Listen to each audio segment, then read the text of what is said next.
Bonjour, la leçon d'aujourd'hui portera principalement sur nos fameux moteurs. Au nombre de 4, ces blocs sont situés dans la palette de couleur verte, soit les blocs d'action. D'abord, on va traiter de notre moteur moyen, beaucoup plus rapide que les gros moteurs, par contre moins puissant. Au niveau de la puissance, on peut définir une valeur d'entrée comprise, et ce pour tous les moteurs, entre 100 et moins 100. Une valeur positive fera tourner le moteur moyen dans le sens des aiguilles d'une montre, alors qu'une valeur négative le fera tourner dans le sens inverse des aiguilles d'une montre. Au niveau des gros moteurs, le principe est le même. Une puissance positive le fera avancer, alors qu'une puissance négative le fera reculer. Mais encore faut-il que les gros moteurs soient placés dans le bon sens lors de la conception de notre robot.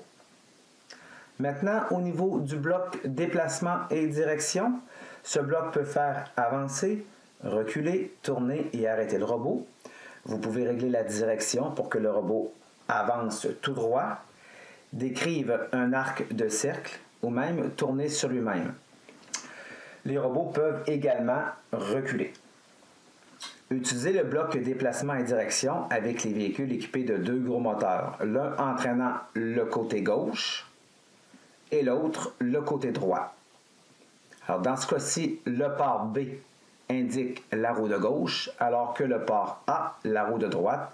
Je peux également changer les ports. Le bloc déplacement et direction, contrairement au bloc déplacement char, va contrôler, va commander les 2 moteurs simultanément pour diriger le véhicule dans la direction souhaitée.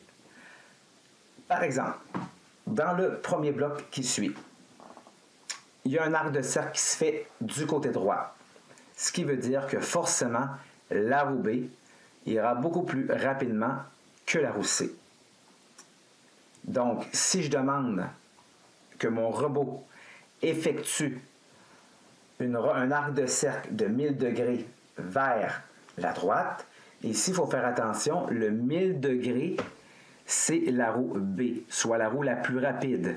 Donc, une fois que ma roue B aura effectué 1000 degrés, le robot passera tout simplement au bloc suivant.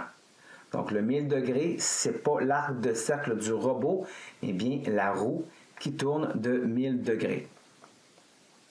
Dans le deuxième exemple, j'ai un robot qui tourne sur lui-même du côté, en fait, gauche, dans le sens contraire des aiguilles d'une montre, ce qui veut dire ici que la roue C sera positive et la roue B sera négative. Donc, j'ai une roue qui tournera dans le sens des aiguilles d'une montre, alors que j'ai une autre qui tournera dans le sens inverse des aiguilles d'une montre. Et dans le troisième exemple, le robot recule et pour le faire reculer, j'applique tout simplement une puissance négative et le robot, dans ce cas-ci, reculera de 3 rotations. Finalement, on a ici notre bloc déplacement char. Ici, ce sont des véhicules avec 2 moteurs d'entraînement qui peuvent aussi être commandés de façon indépendante. Donc ici, la roue située dans le port B à gauche et la roue de droite pour le port C. Ce bloc, similaire au bloc déplacement et direction, mais ici, nous pouvons contrôler les 2 moteurs indépendamment lors des virages. Comme dans ce cas-ci, mon bloc est semblable au bloc déplacement et direction, sauf que j'applique une puissance, comme je le disais tout à l'heure, plus grande pour la roue de gauche pour effectuer un arc de cercle qui sera vers la droite. Dans ce cas-ci, puissance similaire de part et d'autre des 2 moteurs, j'avance de 3 rotations en ligne droite, alors qu'ici, vous comprendrez que je veux reculer. Alors voilà les explications pour la distinction de mes 4 blocs déplacés. Alors, bonne chance et bonne programmation.